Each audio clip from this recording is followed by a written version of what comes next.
Feliz quarta-feira, pessoal. Então, Violet Affleck, filha de Ben Affleck e Jennifer Gripers, completou 18 anos e já está viralizando por ter testemunhado diante do Conselho do Condado de Los Angeles. Ela fez um apelo emocionante por mandatos de uso de máscara. Ela quer que todos usem máscara.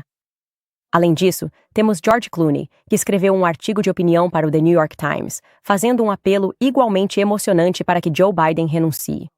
Mas primeiro, na semana passada, ela é uma terraplanista.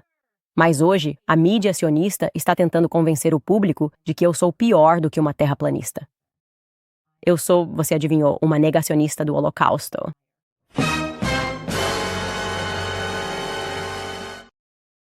Quando será que eles vão se cansar desses jogos? Eu sei que eu não vou. É isso que vem aí no Candace.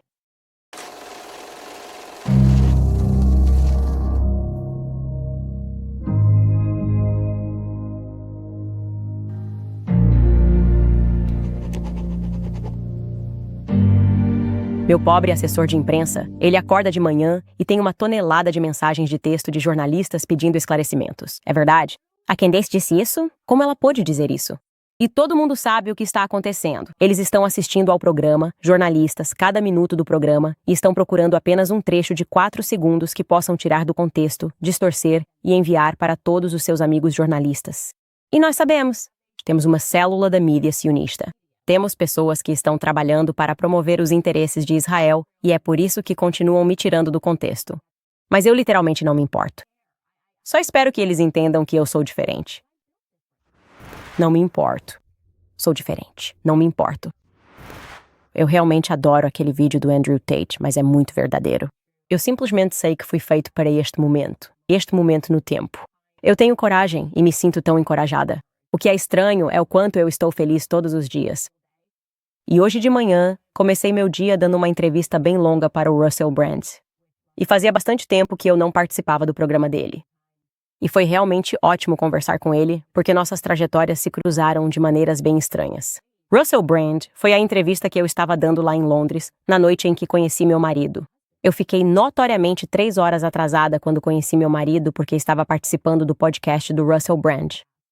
E ao mesmo tempo, nós dois fomos impulsionados em direção à fé, entendendo que a política é consequência da conversa sobre fé. E a questão de esquerda versus direita, republicano versus democrata, sabe, Tory versus trabalhista, isso não significa nada se você não entende. Sempre foi sobre o bem contra o mal. E tivemos uma conversa incrível, e eu te digo, isso vai quebrar a internet. As pessoas vão ficar extremamente chateadas. Acho que, ele disse, vai sair em alguns dias. Mas eu queria trazer para vocês um momento dessa conversa porque eu posso fazer isso. Posso dar para vocês uma pequena prévia dessa conversa? Ouçam só. Esses são os vilões. Os cristãos são sempre os vilões. Toda vez que você aprende sobre a história cristã, nós sempre somos os vilões. Você aprende sobre a Inquisição espanhola. Mentem para nós sobre o que realmente aconteceu naquela época, porque isso faz com que católicos e cristãos pareçam ruins. Sabe, nos contam sobre a Idade das Trevas e a Era do Iluminismo. A Idade das Trevas não foi sombria. Foi uma era de notável progresso cristão, de notável experimentação cristã. E por isso, agora sou muito apaixonado por usar minha plataforma para despertar cristãos ao redor do mundo. Porque eu acredito que quando os cristãos despertam, muitos dos males do mundo cessam.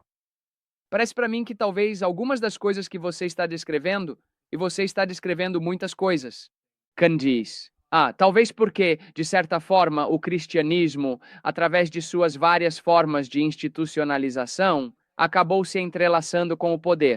Seja através do catolicismo romano e do estabelecimento do Vaticano, ou até mesmo da conversão de Constantino, parece que a partir do momento em que o poder e o cristianismo se fundiram, poder político, suponho, surgiu uma complexidade.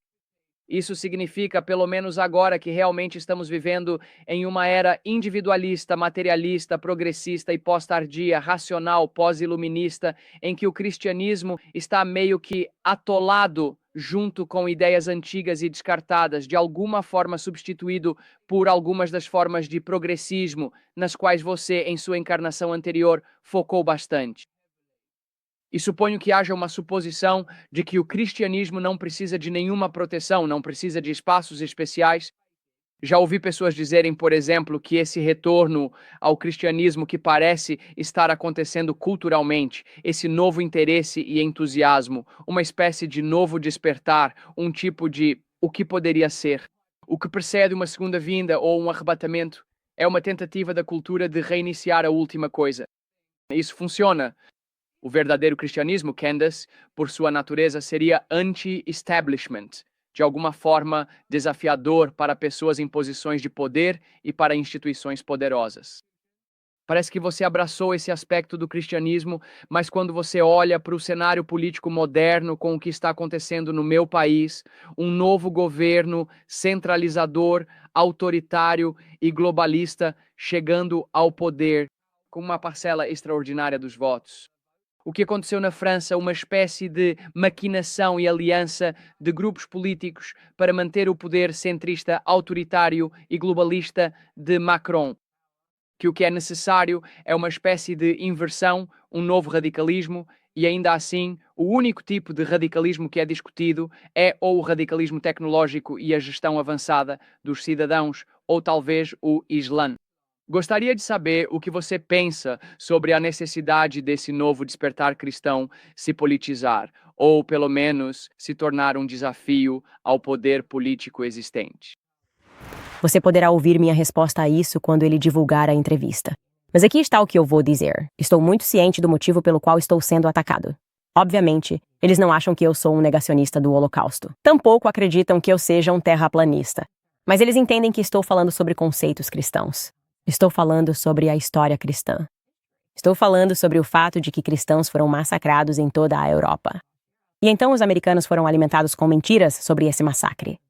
E por isso eles tiraram de contexto um trecho, porque o que eles não querem que as pessoas vejam é o documentário da BBC que analisei naquele episódio, The Savage Peace, mostrando que civis alemães, cristãos alemães, foram assassinados em massa pelos aliados. Isso foi ocultado. A maioria dos americanos não sabe disso, e a maioria ficou chocada ao descobrir. E por isso querem me silenciar, porque, então o que desmorona, claro, é toda essa narrativa de que estamos sempre lutando contra os vilões. Aqui está o que eu acredito. Eu acredito que é, e sempre foi, uma guerra santa. Acredito que há forças espirituais em jogo que estão tentando tornar os americanos ateus e fazer com que eles não acreditem em nada além do governo, mais governança como solução para tudo. E quanto mais olho para a história e começo a examiná-la através das lentes do cristianismo, mais chocado fico com o que descubro. Vamos falar sobre a Segunda Guerra Mundial. Preparar? Na verdade, acho que se eu fosse escrever um livro sobre a América, sobre o envolvimento americano na história da guerra, na história da Segunda Guerra Mundial, eu o intitularia: Ops, nós acidentalmente bombardeamos cristãos novamente. E o subtítulo seria: Mas é um acidente. Foi um acidente total, eu juro. Ou não importava, eu juro. Oh, mas tivemos que fazer isso, eu juro. Sim, inacreditavelmente, quando você começa a olhar através das lentes do cristianismo, você começa a se fazer uma pergunta. Quantas vezes você pode bombardear acidentalmente um mosteiro cristão ou uma catedral cristã? Antes, podemos nos perguntar se talvez, não foi um acidente? Se talvez fosse real. Estratégia se talvez. Os cristãos no Ocidente foram severamente propagandeados por Edward Bernays como sobrinho de Sigmund Freud, assim como nós fomos durante a Segunda Guerra Mundial para permitir as atrocidades em massa que foram cometidas contra os cristãos no Oriente. Só estou fazendo uma pergunta. Já faz algum tempo que venho me fazendo essas perguntas. Não estou apenas perguntando em voz alta. Tudo começou realmente para mim quando eu estava naquela peregrinação fretada. E você lembra? Eu fiz isso. Uma peregrinação de 3 dias com católicos e nós marchamos até Chartres, a Catedral de Chartres, quero dizer. Ela tem uma história maravilhosa.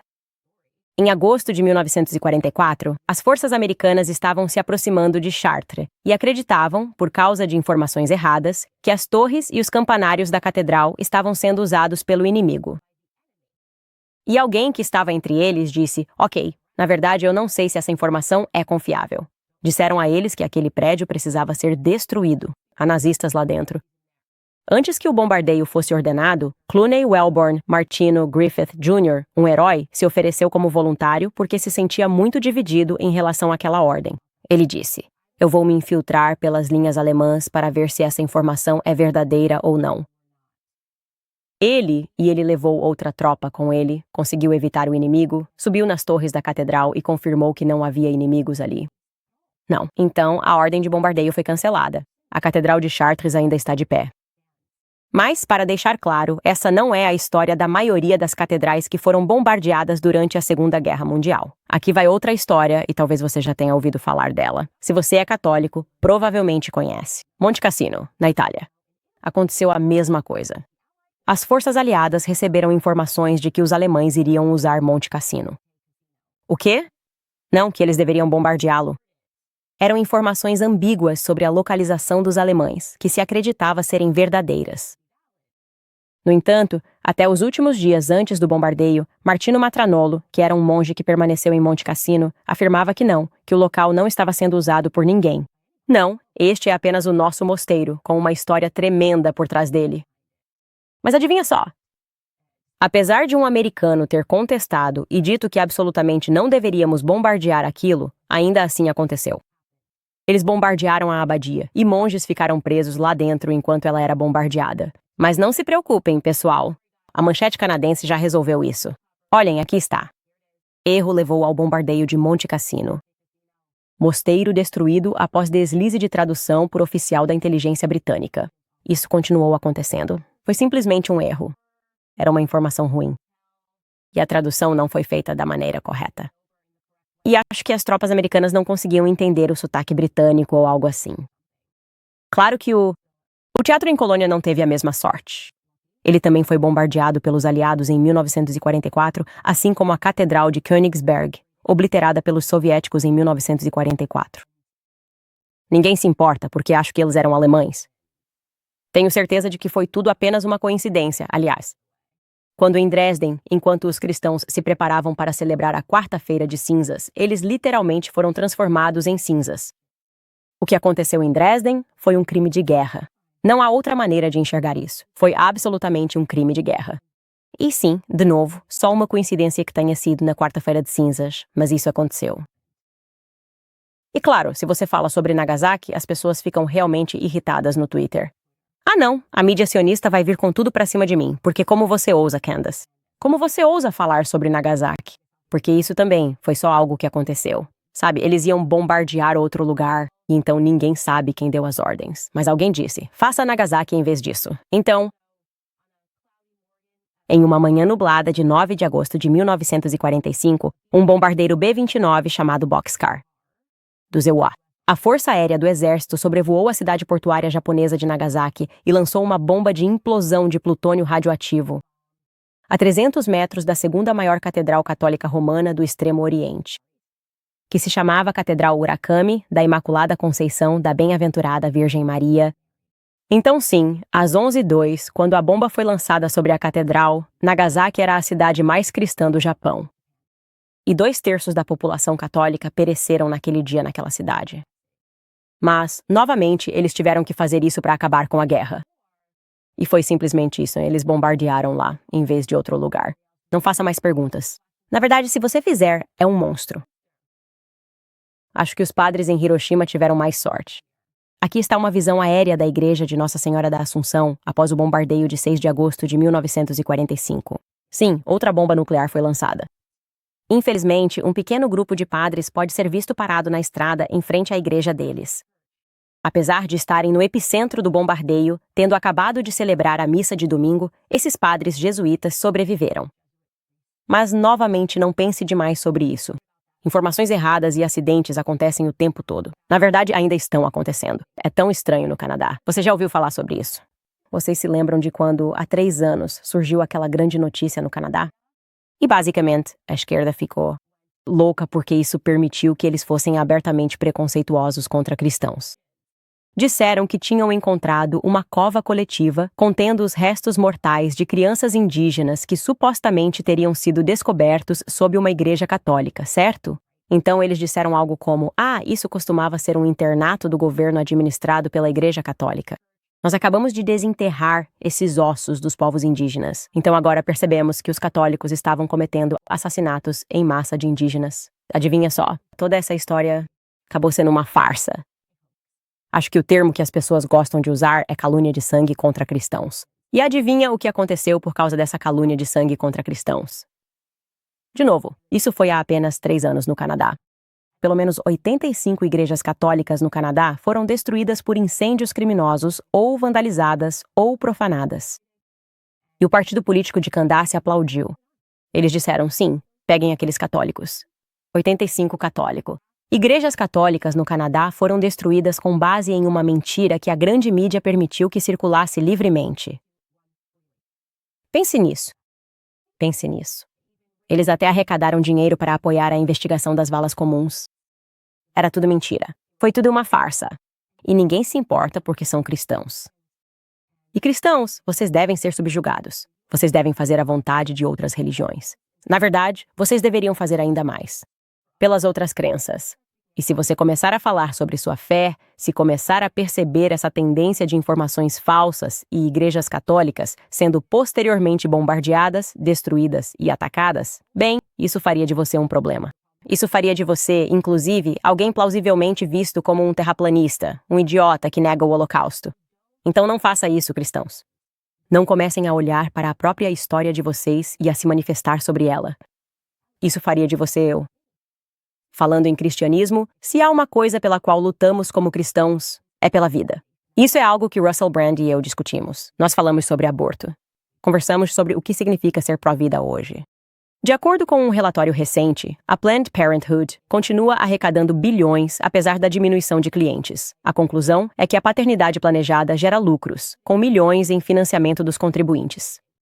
Com a Preborn, que somos você e eu, temos a oportunidade ativa de roubar a clientela deles, ou seja, podemos resgatar os bebês que eles estão tentando matar. A Preborn opera com um orçamento muito enxuto, salvando a vida de mais de 200 bebês todos os dias, sem nenhum financiamento do governo. A rede de clínicas da Preborn está situada nos cantos mais sombrios do país, competindo diretamente com os gigantes do aborto. E eles precisam da nossa ajuda agora mais do que nunca. Quando você doa $28 para a Preborn, você oferece um ultrassom gratuito para uma gestante que está passando por uma crise. Porque uma vez que ela ouve o batimento cardíaco e vê aquela vida preciosa, as chances de seu bebê sobreviver dobram. Então, por favor, apadrinhe a vida de um bebê precioso hoje. Sua doação dedutível do imposto de renda irá diretamente para salvar vidas de bebês. Basta discar Jogo da Velha 250 e dizer a palavra-chave bebê. É Jogo da Velha 250 bebê, ou você pode acessar preborn/Candace. É preborn.com/Candace. Muito bem, agora é hora de entrar em algumas histórias.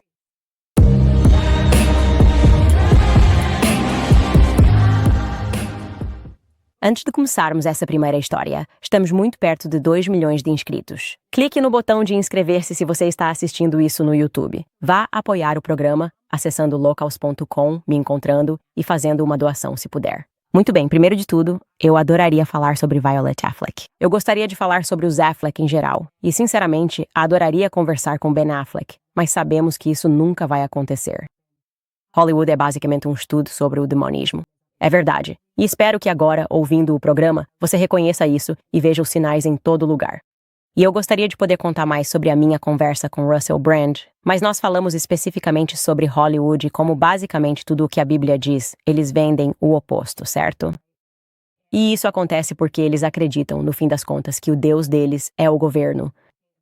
Eu não gosto de falar sobre crianças neste programa, mas o que posso dizer é que aquelas crianças que são colocadas na esfera pública, os filhos desses famosos de Hollywood, sempre recebem cobertura e seja lá o que estejam fazendo, parece se tornar a tendência que está sendo estabelecida porque as pessoas querem ser como eles. E a família Affleck, você sabe, eles têm uma filha que eu acho é não binária. Isso veio à tona recentemente. E ela aprendeu a ser não binária porque estava convivendo com o filho da Joy Low, ou ela é trans.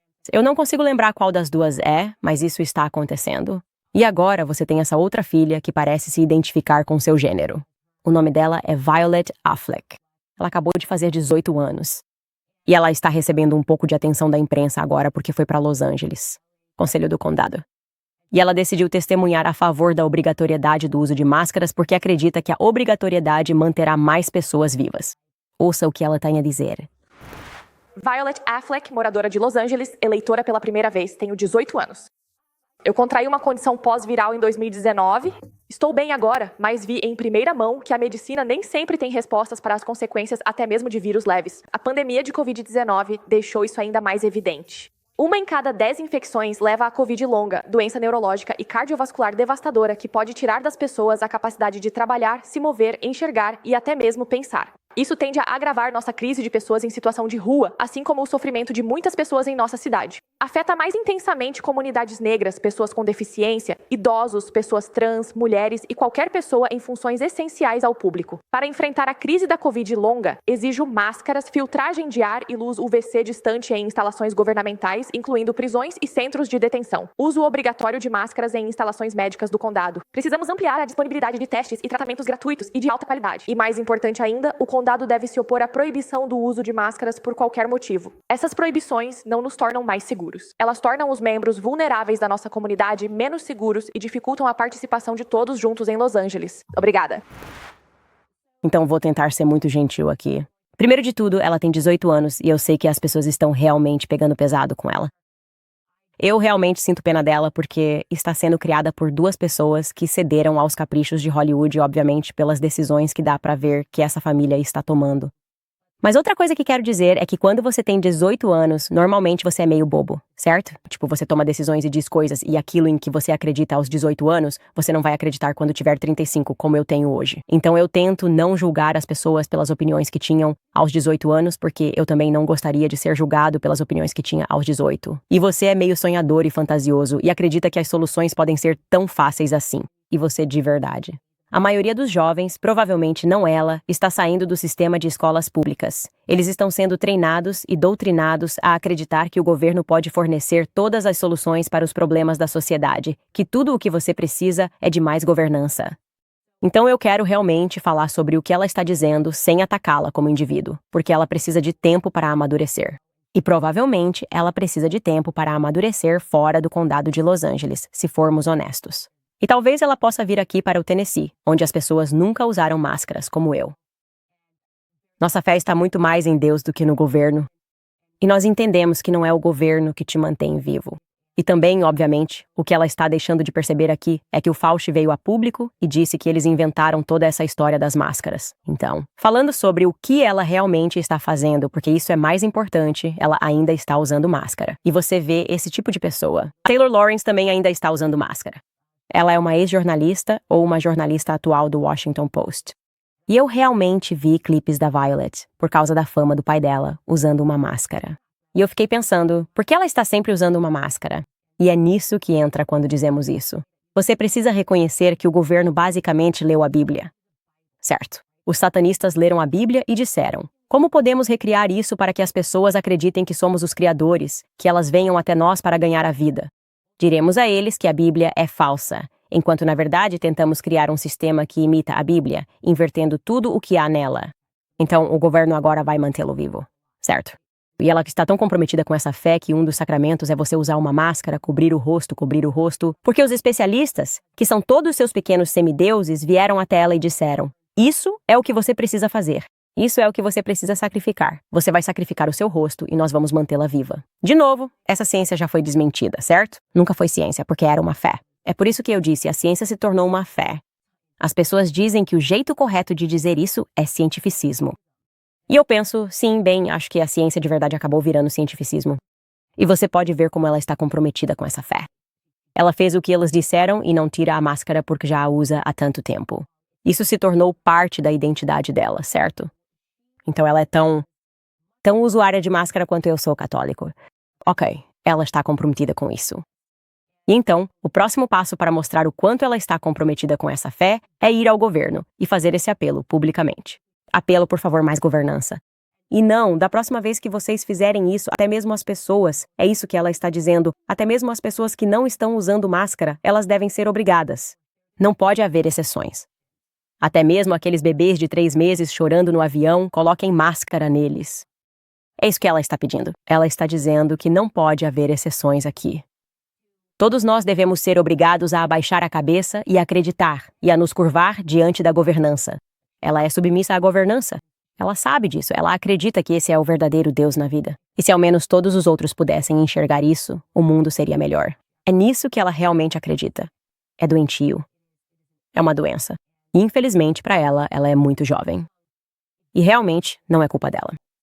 Por isso, eu gostaria que, ao criticar isso, as pessoas criticassem apenas o que ela está dizendo, sem levar em conta quem ela é, porque ela não faz ideia de quem é. Ela cresceu em uma seita e nem sabe que é uma seita até sair dela. Quando ela sair da seita, ela vai conseguir enxergar as coisas pela primeira vez. E isso é muito, aliás, a história do Russell Brand. É por isso que ele é uma pessoa brilhante para se conversar, porque ele esteve dentro e agora está fora. E veja como a vida dele se transformou desde que abandonou Hollywood, certo? Ele fala sobre liberdade. Ele fala sobre propósito verdadeiro e encontrou Deus. Então, isso me entristece quando vejo isso. Mas é importante falar sobre isso, porque o sistema de escolas públicas existe para criar pessoas como a Violet. A cultura existe, certo, para criar pessoas como a Violet, para dizer a ela quais ideias ela deve ter e quais sacrifícios pode fazer. E neste caso, o sacrifício dela é o próprio rosto inteiro. E claro, a maioria de nós entende que o que ela está pedindo são impostos mais altos, certo? A gente só precisa gastar cada vez mais e mais do nosso suado dinheiro dos contribuintes, porque obviamente essa é a solução. Só precisamos sacrificar mais do nosso dinheiro suado. E eu acho que depois de tudo que passamos este ano, depois da inflação que vimos nos últimos 4 anos, e vendo nosso dinheiro de impostos financiar essas guerras intermináveis, testemunhando a perseguição de um oponente político como em uma república de bananas, depois de presenciar tudo isso, todos nós estamos nos perguntando: o que podemos fazer para defender o nosso dinheiro suado? Eu sei o que estou fazendo. Estou diversificando com ouro e prata. Um tipo de dinheiro que esta administração não pode controlar ou desvalorizar facilmente. Para este programa, fiz uma parceria com a empresa de metais preciosos mais bem avaliada, a Goldco. A Goldco não está apenas ajudando a apoiar meu novo programa, mas também está me ajudando a diversificar e proteger meu dinheiro das guerras intermináveis, dívidas e inflação deste governo. E agora, eles estão oferecendo à minha audiência até 10% de bônus instantâneo em prata, se você se qualificar, mas apenas enquanto durarem os estoques. Então acesse candiceleaksgold.com para saber mais. Você receberá um kit de proteção de patrimônio gratuito para te munir com informações sobre como os metais preciosos podem te ajudar. É só acessar Candace. É candiceleaksgold.com, porque é realmente um lugar divertido para visitar. Eu adoro isso. Simplesmente amo esse nome de domínio. Então, prego no caixão, prego no caixão. George Clooney, você sabe, ele é o nosso democrata residente de Hollywood. Ele está em todos os lugares onde precisa estar, em todas as arrecadações de fundos, apertando a mão de figurões, constantemente nos dizendo como votar. Ele faz parte, sabe? Está no grupo dos influentes. Não confio nele, de jeito nenhum. E é assim que você realmente sabe que acabou para o Biden, que a decisão já foi tomada pela CIA. Agora ele só precisa sair de cena, porque agora o George Clooney está abandonando o barco na forma de um artigo de opinião muito emotivo que ele escreveu para o The New York Times. E ele começa dizendo que ama o Biden. Ele escreve: "Eu amo Joe Biden como senador, como vice-presidente e como presidente. Eu o considero um amigo e acredito nele. Acredito em seu caráter. Acredito em sua moral." Nos últimos 4 anos, ele venceu muitas das batalhas que enfrentou. Mas a única batalha que ele não pode vencer é a luta contra o tempo. Nenhum de nós pode. É devastador dizer isso, mas o Joe Biden com quem estive há 3 semanas no evento de arrecadação de fundos não era o Joe Big Effing Deal Biden de 2010. Eu gosto disso porque ele volta para 2010. Joe Biden era definitivamente o mesmo Joe Biden que ele era quando concorreu à presidência dos Estados Unidos, mas ninguém se importava. Quero dizer, ninguém se importava mesmo. E agora estão jogando ele debaixo do ônibus. Tá quase me fazendo querer defender o Joe Biden, porque é tão óbvio, os ataques contra ele são tão obviamente planejados e coordenados, e todos estão sendo orientados a fazer isso. O que você acha? Que eles magicamente encontraram coragem para isso? Ele disse que viu o Joe Biden em um evento de arrecadação de fundos semanas atrás. Por que ele não escreveu esse artigo de opinião antes dos debates? Isso é só por curiosidade. Por que ele não fez isso? Ele continua. Ele escreve: ele estava cansado? Sim, um resfriado. Talvez. Mas nossos líderes do partido precisam parar de nos dizer que 51 milhões de pessoas não viram o que acabamos de ver. Estamos todos tão apavorados com a possibilidade de um segundo mandato de Trump que optamos por ignorar todos os sinais de alerta. Certo, você é tão ridículo aqui, George Clooney. Ninguém teve mais acesso a Joe Biden do que você e Jill. Ok. E você, como eu disse, estava segurando a mão dele. Lembro-me de ver essas fotos que foram publicadas dele. E a mídia da época noticiou que sua esposa, que também é moradora democrata, como eu diria, não compareceu ao evento de arrecadação de fundos. Porque ela está chateada com ele sobre o que está acontecendo com Gaza, certo? Ela acha que o que está acontecendo em Gaza, ela usou sua plataforma, a Malá, para dizer que ela acredita que é um genocídio. E por isso ela não acompanhou o marido, mas o marido dela foi. O marido dela falou com Joe Biden. O marido percebeu, como sempre soube, que estava em completo declínio mental, que provavelmente tinha Parkinson e que não era capaz de se comunicar de forma eficaz. E apesar disso, ele não fez nada porque George Clooney tem um controlador. Obviamente, existem pessoas que dizem a esses atores e atrizes quando eles podem se manifestar: "Ei, hoje precisamos que você promova a vacina contra a Covid." E eles fazem isso, certo? "Hoje precisamos que você ame o Joe Biden e diga que ele é incrível." E eles fazem. E em algum momento, todos receberam a mesma mensagem. Ok, o Joe Biden acabou. É hora de cancelar o Joe Biden? Seja carinhoso na sua fala. E é assim que isso soa. É só o George Clooney tentando ganhar um Oscar.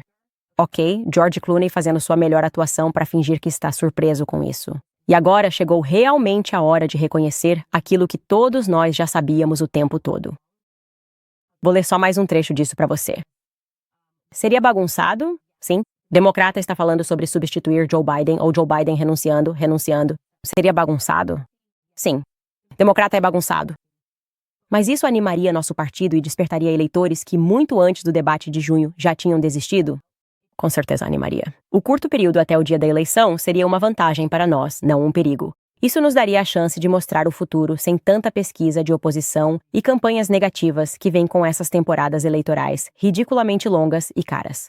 Sabe, para concluir, e ele provavelmente nem escreveu isso. Isso é uma coisa comum entre as pessoas. Elas têm pessoas que escrevem artigos e só perguntam: "Podemos colocar seu nome e divulgar?"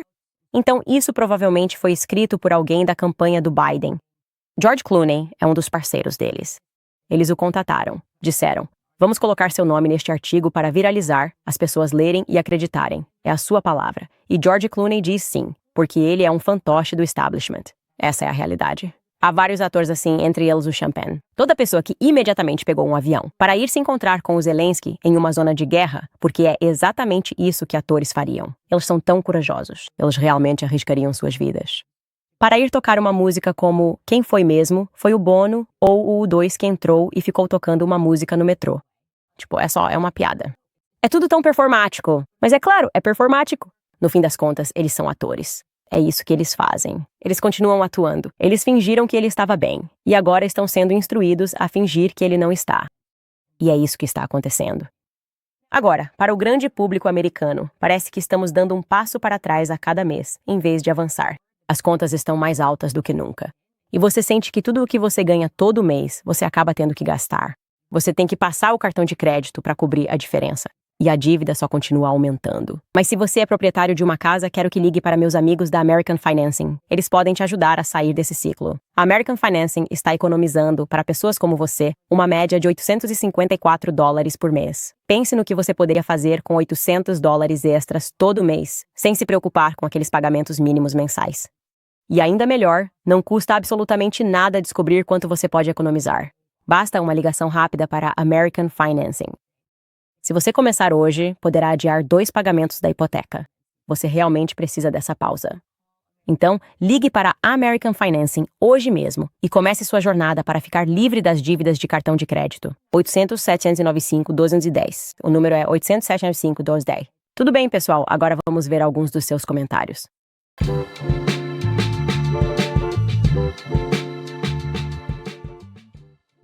Olha, as pessoas ficaram muito emocionadas ontem quando eu falei sobre Jordan Peterson. O que vocês querem que eu faça? Obviamente estou relatando o que estou vendo. Não é culpa minha, ok, que eu esteja reconhecendo que muitas pessoas que seguiam o Jordan Peterson se afastaram dele, homens que realmente acreditavam nele. Quero dizer, vocês podem ver os comentários.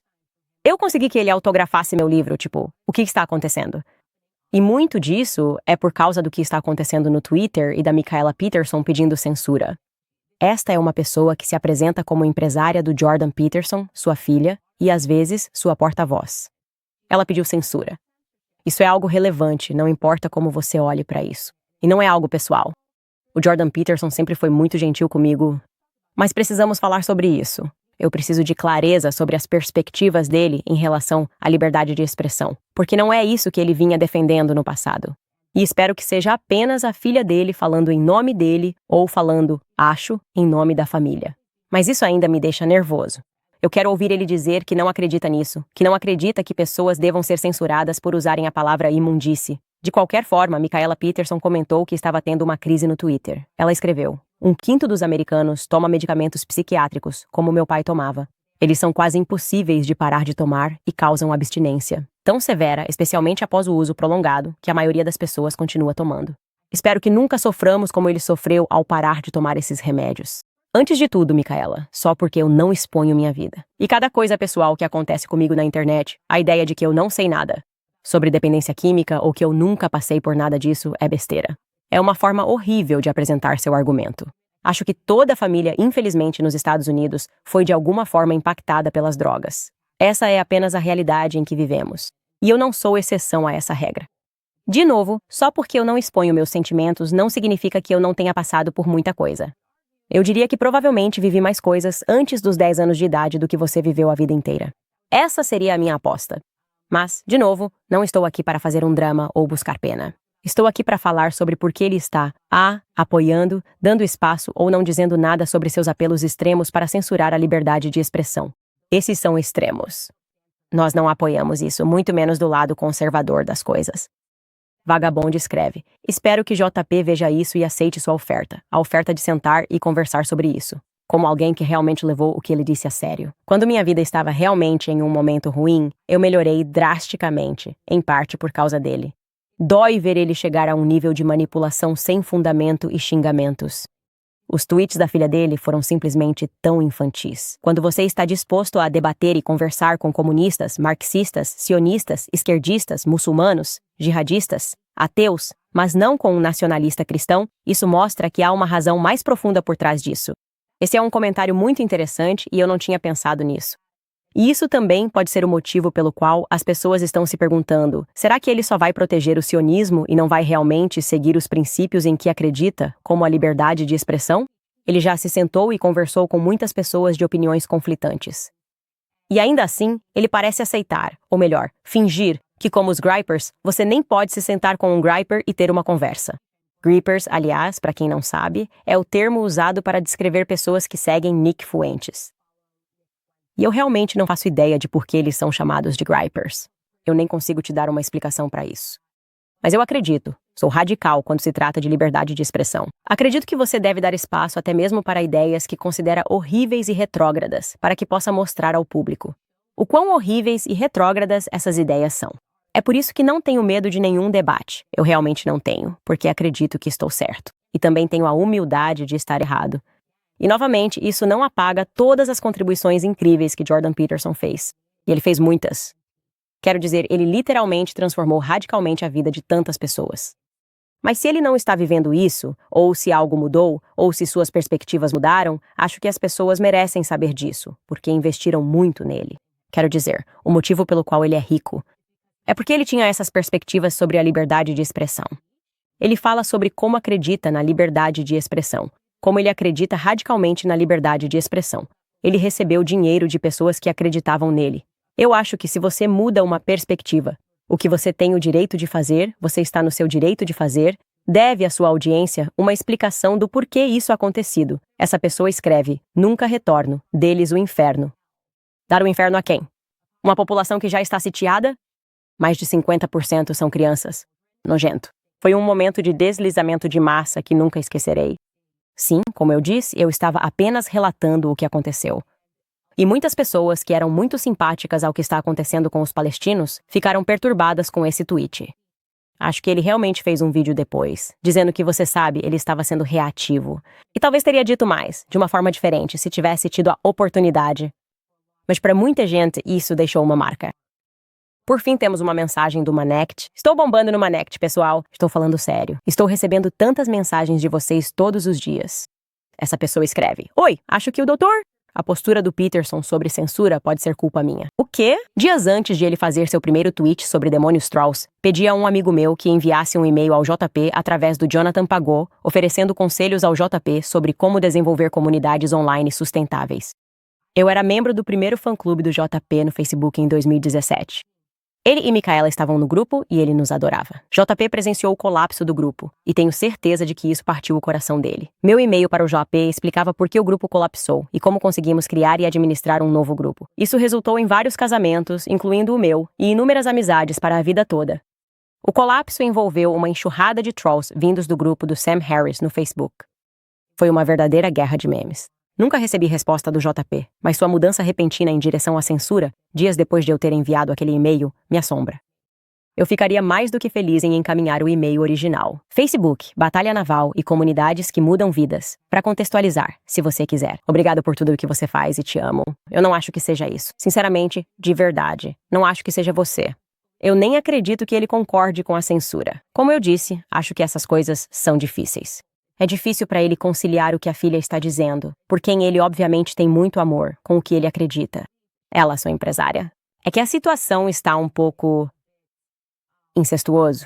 E obviamente não digo isso no sentido sexual. Quero dizer, é como se você estivesse trabalhando com sua família. É como uma situação incestuosa. Então é uma agulha difícil para ele enfiar.